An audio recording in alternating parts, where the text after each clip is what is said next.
असारको 15 दही चिरा खाने, साउने 15 खीर, साउने 15 खीर। आहा, आज मेरो अनुष्काले कहाँबाट यस्तो गीत फुरिरहेछ हौ। अनुष्का बिहान बिहानै के भयो? मम्मी आज असार 15 हो नि त। राम राम, उसलाई खिर मनपर्छ भनेर साउन भनेको होला। असार 15 हो। असार 15 को चाहिँ स्पेसल हाम्रो नेपाली समाजमा चाहिँ दही चिउरा खाने दिन हो। अनि आजको दिनलाई चाहिँ नेपालीहरूले चाहिँ धान दिवसको रूपमा पनि मनाइन्छ के, मनाउने गरिएको छ। पहिले त धान दिवस भनेर भनिँदैन थियो, किनभने असार 15 भन्ने बित्तिकै रोपाई गर्ने दिन हो होइन। मानव रोपेर चाहिँ मुरी उब्जाउने दिन अरे कि। हामी नेपालीहरूको मुख्य खाना भात हो। अनि त्यसैले धानलाई चाहिँ राष्ट्रिय धान दिवसको रूपमा मनाउन थालिएको हो होइन।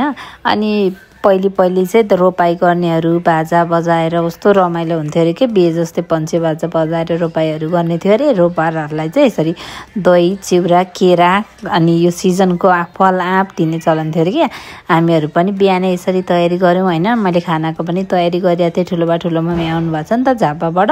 अनि ठुलोबा ठुलो मम्मी पनि कति खुसी हुनुहुन्थ्यो। ल ह्याप्पी असार 15 भन्नु त भन्नेको भन्दै हुनुहुन्थ्यो। यसपालि चाहिँ हामीले झापाबाट आएर काठमाडौँमा असार 15 मनायौँ। अब अर्कोचोटि चाहिँ तिमीहरूले झापामा भेला हुनुपर्छ है भन्नुहुँदै थियो। भइहाल्छ नि भने है।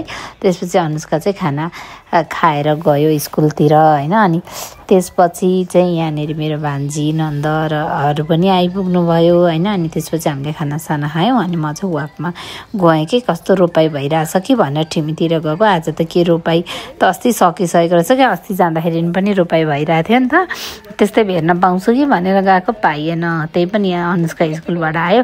भरे यो के लिएर आएको भनेको त उसको दिदीको फोटो रहेछ। अनि पो सम्हालेर राखेको रहेछ। हेर्नु न अनुष्कालाई।